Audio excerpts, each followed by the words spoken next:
اب ایک عام آدمی کے لیے علی بھائی، میں جو اکثر سوالات لوگ غامدی صاحب سے بھی کرتے ہیں کہ فار ایگزامپل، مثال کے طور پہ کدو کھانا سنت ہے، انگوٹھی پہننا سنت ہے، لباس جو ہے وہ اس قسم کا پہننا سنت ہے، اور تھوڑا سا کریٹیکل معاملے میں چلے جائیں تو داڑھی سنت ہے۔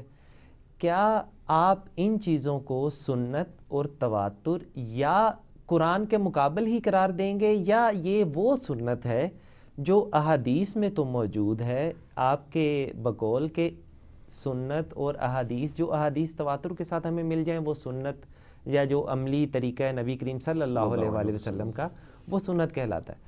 تو آپ کے نزدیک ایک عام آدمی کے طور پہ کدو کھانا سنت ہے؟ ہاں جی سنت ہے، لیکن اب آپ اس کی انٹینسٹی کو دیکھیں جی، ہم اب ٹاپک ہمارا ڈیفرنٹ ہو گیا ہے۔ میں آپ سے ایک سوال پوچھتا ہوں، کیا فجر کی نماز پڑھنا سنت ہے؟ فرض پہلے ہے، سنت بعد؟ نہیں نہیں نہیں نہیں، فجر کے 2 فرض پڑھنا سنت ہے؟ جی اچھا، اب آپ نے اپنے جملے پہ قائم رہنا ہے۔ جی، فجر کے 2 فرض پڑھنا سنت ہے۔ اب یہاں جب ہم سنت کو ڈسکس کر رہے ہوں گے، اس سے مراد طریقہ لے رہے ہوں گے نبی علیہ السلام کا۔ جی بالکل۔ جب آپ فقہ کی ٹرم میں، سمجھ بوجھ کی ٹرم میں سنت فرض واجب کا فرق کرتے ہیں نا، وہ اس کی انٹینسٹی کو ڈیفائن کرتا ہے۔ یہاں ہم یہ انٹینسٹی کو نہیں ڈیفائن کر رہے۔ کیا ہو گیا؟ نہیں کچھ نہیں، پانی پی۔ اچھا پیے ہیں، تسلی سے پیے جی ہیں؟ بسم اللہ الرحمن الرحیم۔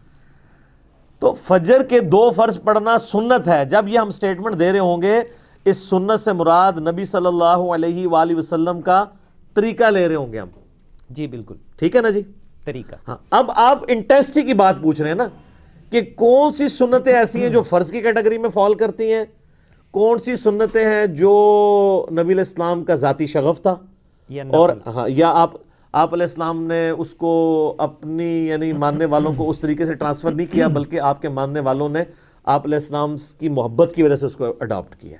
یہ تو بحث لادہ ہو جائے گی نا۔ جی ہاں جی، تو وہ جو قرآن اور سنت کا 2 انڈیپینڈنٹ سورس ہونا اور دونوں پہ دین کی بنیاد ہونا، اس پہ ہمارا کنسنسس ہے۔ اور ہر وہ سنت جو عملی تواتر سے ٹرانسفر ہو، اس کے لیے حدیث میں بھی ہونا ضروری نہیں ہے، لیکن جہاں عملی تواتر ہر ملک کے الگ ہوں، پھر ہمارے پاس سیف چیز کیا ہے کہ ہم آپس میں لڑیں یا اپنی مردم شماری کریں کہ کون سے زیادہ لوگ کون سے عمل کرتے ہیں، یا اس ریٹن ریکارڈ کی طرف جائیں جس کے اوپر سارے پہلے سے متفق ہیں۔ دنیا میں کون سا سنی ہے جو کہتا ہے میں بخاری مسلم کو نہیں مانتا؟ کوئی نہیں۔ ہاں، تو کنسنسس ہے نا، تو ادھر جائیں گے نا ہم۔ اچھا، اب آ جائیں اس کے اوپر، جو اعمال ہیں یا عقائد ہیں، ان کی جو انٹینسٹی کو ڈیفائن کرنا ہے نا، وہ بھی قرآن و سنت کی روشنی میں ہوئی ہے کہ کون سی چیز قطعی الدلالہ ہے، کون سی ظنی الدلالہ ہے۔ اب یہ وہ بحثیں ہیں جو علمی بحثیں ہیں۔ اوورآل ان کا رزلٹ میں آپ کو بتا دیتا ہوں۔ جی داڑھی پہ آ جائیں۔ جی، آپ کدو سے شروع ہوئے تھے تو پتہ نہیں کہاں تک چلے گئے، کدو پہ چلیں، کدو سے ہی سٹارٹ کر دیتے۔ کدو کھانا سنت ہے۔ کدو کھانے کے سنت ہونے کی وجہ سے مسلمانوں میں کون سی مصیبت کھڑی ہو گئی ہے؟ کیا ایسا ہے کہ دنیا کے سارے مسلمان یہ کہتے ہوں جو کدو نہیں کھاتا قیامت والے دن اسے عذاب دیا جائے گا؟ کوئی بھی نہیں کہتا۔ آپ کو دنیا میں جتنے مسلمان ملیں گے وہ کدو کو سنت بتائیں گے، اور اس کے بعد آپ کو یہ بھی بتائیں گے کہ نبی علیہ السلام کو پسند تھے، تو اس وجہ سے ہم بھی کھاتے ہیں۔ باقی جو طبی فوائد ہیں وہ اپنی جگہ۔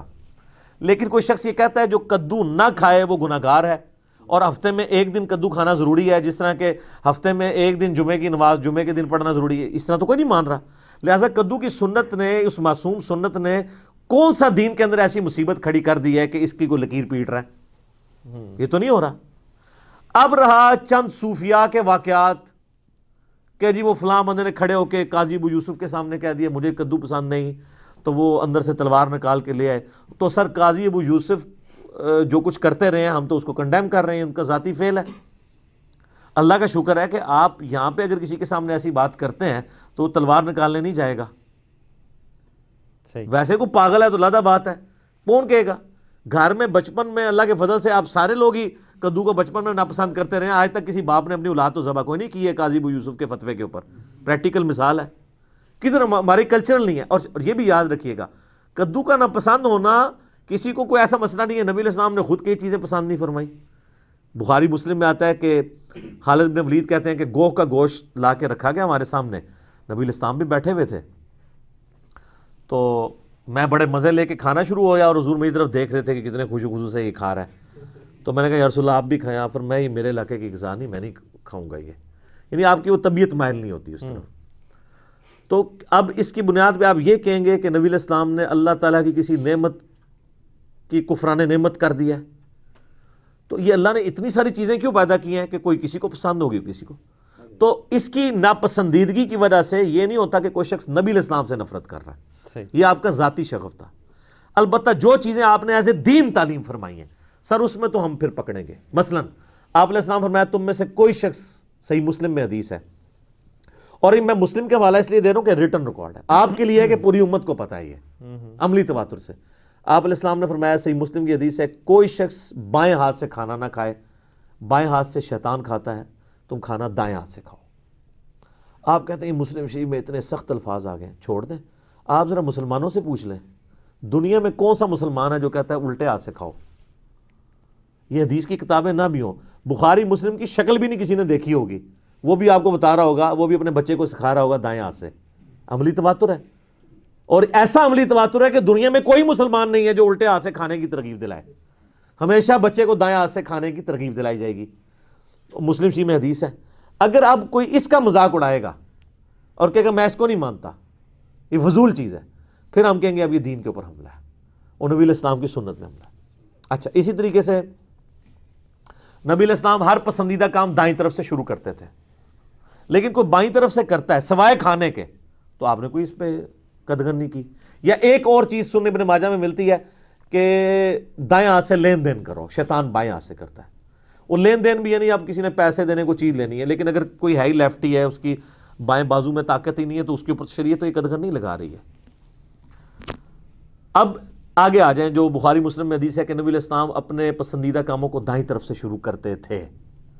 یعنی کرتا پہننا ہے تو پہلے دائیں آستین پھر بائیں آستین، جوتی پہننی ہے تو پہلے دائیں پھر بائیں. تو انہوں نے بھی اس کو اسی طریقے سے تعلیم فرمایا کہ کرتے تھے. بالکل اس طریقے سے تعلیم نہیں فرمایا کہ وہ آپ صلی اللہ علیہ وآلہ وسلم جو ہے نعوذ باللہ من ذالک یہ فرمایا کرتے تھے کہ جو پہلا بایاں جوتا پہنے گا وہ گناہگار ہو جائے گا، اور یہ بایاں جوتا پہلے شیطان پہنتا ہے لہذا ہوتا ہے. یہ تو نہیں ہے. تو یہ اس لیول کی نہیں ہے. باقی آج کل ہماری تبلیغی جماعتوں کی وجہ سے، دعوت اسلامی کی وجہ سے یہ جو چھوٹی چھوٹی چیزوں کے اوپر اتنی نکیر ہوئی ہے، ان کا ذاتی شغف ہے. اور ان کے اوپر غامدی صاحب نے تو بہت بعد میں رد کیا ہے. ان کے اپنے علماء پہلے دن سے ان کو کہہ رہے ہیں کہ جو نبی علیہ السلام کی ذاتی شغف والی چیزیں تھیں ان کو آپ دین بنا کے پیش نہ کرو، بس صرف محبت کے طور پہ ضرور پیش کرو. ٹھیک ہے، جس طرح آپ نے کرتا پہنا ہوا ہے، میں نے بھی کرتا پہنا ہوا ہے، یا میں نے پگڑی پہنی ہوئی ہے، نبی علیہ السلام کا ذاتی ایک شغف تھا، ہم اس کو فالو کرنے کی کوشش کرتے ہیں. لیکن جہاں آپ علیہ السلام نے اس کو ایز اے دین تعلیم فرمایا ہے، جس سنت کو، تو وہ داڑھی ان میں ہی آتی ہے. حدیثیں بخاری مسلم کی داڑھی پہ چھوڑ دیں. غامدی صاحب نے خود 80s میں ایک مضمون لکھا تھا کہ داڑھی شاہر اسلام ہے، ٹھیک ہے، جو ان کا رسالہ چھپتا تھا. اس وقت انہوں نے بڑے دلائل دیے، ان میں سے کئی دلائل اب بھی وہ مانتے ہیں. وہ یہ مانتے ہیں کہ تمام نبیوں کی داڑیاں تھیں. میں اس سے ایک سٹیپ آگے جاتا ہوں، دنیا میں تمام ریلیجس پرسنالٹیز کی داڑیاں ہوتی ہیں، نہ بھی رکھیں وہ مانتے ہیں، چاہے وہ کرسچنز ہوں، جیوز ہوں، ہندو بھی. ایون یہ جو ڈاکٹر ذاکر نائک کے ساتھ جس کا مناظرہ ہوا تھا، سری سری روی شنکر، اس کی زلفیں بھی ہیں، داڑھی بھی ہے. تو میرا یہ ماننا ہے کہ داڑھی کے مرد کے لیے شعار ہونے کے اوپر انسانیت کا اجماع ہے، مسلمانوں کا عملی تواتر نہیں، انسانیت کا. اب ایک سٹیپ آگے آ جائیں. آپ یہ کہیں گے کہ جی ہندو یہ تو نہیں کہتے کہ جو داڑھی نہیں رکھتا وہ گناہگار ہوگا. ٹھیک ہے، اب ہمیں اس میں اسلام میں ہی آنا پڑے گا، کیونکہ ہندو تو کئی اور عقائد بھی ایسے رکھے ہوئے ہیں. اسلام میں اللہ کے فضل سے امت میں کبھی یہ موقف نہیں رہا کہ مرد داڑھی نہ رکھے تو خیر ہے. رکھنے کی ترغیب دلائی گئی، احادیث میں اسی کے چیپٹرز بنے، اور یہ وہ سنت ہے جو عملی تواتر سے آئی ہے. اور اس کا پریکٹیکل ثبوت یہ ہے کہ دنیا میں کسی مسلمان سے پوچھیں کہ مرد کو داڑھی رکھنی چاہیے یا نہیں، وہ نماز بھی نہ پڑھتا ہو، کلین شیو بھی ہو، وہ کہے گا رکھنی چاہیے. غامدی صاحب کے لیکچرز بار بار سن کے اس کی برین واشنگ ہو جائے، لادہ بات ہے. تو غامدی صاحب سے تو ہم معصومانہ سوال کریں گے کہ آپ سے پہلے داڑھی کے معاملے میں اس طریقے سے داڑھی کو ہینڈل کرنے کا یہ سنت طریقہ کب سے شروع ہے؟ صحابہ، تابعین، تبع تابعین، کو اپنا ہم نوا ایک پیش کریں امت میں. امت تو ترغیب دلاتی آئی ہے اس حوالے سے. واجب فرضیت کی ہم بات نہیں کر رہے ہیں, سنت ہونے کی, اور سنت بھی ایز اے دین ہونے کی. ایسے دین. اور ہم تو قرآن کی روح سے اسے فرض سمجھتے ہیں داڑھی کو. صحیح. طریقے کے طور پہ سنت مانتے ہیں, انٹینسٹی کے لحاظ سے مرد کے لیے فرض سمجھتے ہیں, کیونکہ جس طرح آپ نے کہا نا قرآن پرائورٹی پہ, تو قرآن میں واضح حکم ہے سورہ النساء آیت نمبر 119 میں, وَلَآمُرَنَّهُمْ فَلَيُغَيِّرُنَّ خَلْقَ اللَّهِ, میں انسانیت کو ابھاروں گا کہ تیری بنائی ہوئی تخلیق کو, شیطان نے کہا تھا, وہ بدلیں گے. داڑھی مرد کی اگتی ہے, عورت کی نہیں اگتی. یہ مرد کی تخلیق ہے جو اللہ نے دی ہے. اس کو بدلنا شیطانی طریقہ ہے قرآن کی روح سے.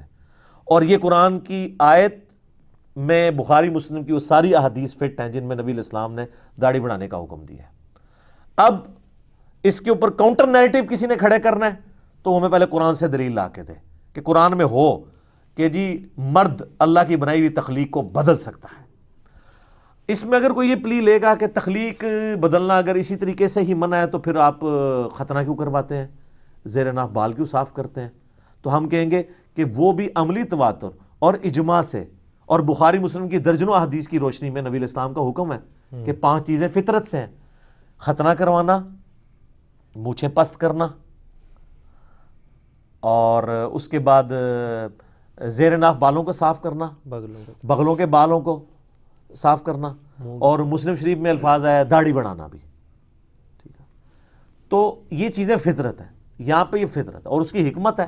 ان بالوں میں پسینہ جمع ہوتا ہے. آپ داڑھی دیکھ لیں, اللہ نے ایسی جگہ اگائی ہے کہ یہاں پسینہ جمع ہو ہی نہیں سکتا, کیونکہ یہ پسینہ اسی کا جمع ہوگا اگر یہ تھوڑی اور گلے کا جوڑ یوں ہوتا ہر وقت. اللہ نے اس کو ایسے علیحدہ رکھا ہے. اور داڑھی تو سر ساڑھی فطرت ہی اللہ نے رکھ دی ہے. یہ دیکھیں نا, یہ جوڑ اپنی اصلی حالت میں یہاں رہتا ہے. ہر بندہ ایسے تو نہیں ہر وقت رہ سکتا, تو پھر یہ بال بھی نہ کاٹنے پڑتے. یہ اللہ نے اس کو علیحدہ کیا ہے کہ اس میں جتنا ہی پسینہ ہے خشک ہو جائے گا.